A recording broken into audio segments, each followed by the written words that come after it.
Craig says we missed Newton Edmond, but the Cards still held their own while missing some key guys, bullpen guys too. This team is close from batting talent, power, speed. It's all there. They'll find their rhythm. Yeah, it's just disappointing to see offensively because I think that's the element that we have said, at least I have said all offseason, needs to end up carrying this team.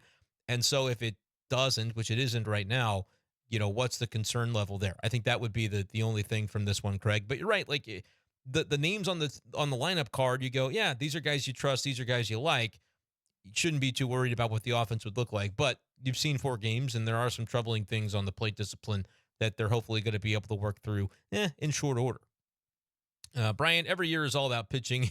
Telling Allison, yeah, it is. The thing is, with the staff they've gotten, the bats really have to step up because the starters are going to give up runs. I think that's how they're built, Brian. I completely agree. I've been saying it on B-Shape Daily all offseason. Speaking of which, B-Shape Daily, it's this podcast that I do. It's on this YouTube channel. And if you click subscribe in the lower right-hand corner of your screen, you'll be able to see and subscribe to it. That'd be great. We're on Spotify and Apple, too.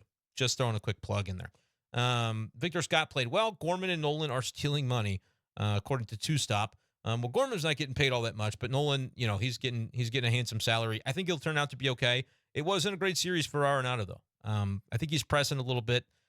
He wants to win, and he can feel that he's probably not at his best right now, and that's something that I think does impact him. Aaron says K's on offense seem like the bigger problem than the bullpen management in this series, and I couldn't agree more. I talk about the bullpen management off the top because it just happened tonight, and it was something that I knew that everybody was talking about. I had takes on it. I thought, don't complain about John King unless you tell me who else you're going to bring in. And then I sort of guide people to say, look, I think it was what happened Friday and earlier in the series, the not use, the unwillingness to use Ryan Fernandez. See, if I were recording this podcast, I'd be like, what's a not use? Shut up, you moron. And I pause it and I start over on that line. But this is live. And so, we get better as broadcasters by doing these things. But I agree with the commentary. I just think I think the offense is going to be the thing that has to carry the Cardinals. Bullpen management is typically overblown because people want something to be mad about, and so they lash out at the thing that's kind of low-hanging fruit, to use a phrase there. Trade Nolan and Goldie, tank for draft picks. Victor Scott is amazing. I think it's a little early to be tanking. But, guys, I've said it on B-Shape Daily. I don't know how many of y'all are regular listeners, but if this season is going down the tubes by July, Goldie probably will be traded, and Arenado will be right behind him in November at the latest. That is my opinion.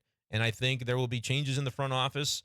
I'm not going to spend a lot of time talking about this tonight, but I think there is a doomsday scenario that's been sort of almost baked into the way they built the roster this year, that they could cut $85 to $90 million in payroll like this for 2025 and basically still field a roster that has enough interesting pieces that y'all are still going to go to games. And they'll have a $100 million payroll or $110 million payroll due to raises and ARB for the guys they keep. And the team might not win a bunch of games, but they'll be somewhat compelling with their 75, 77 wins.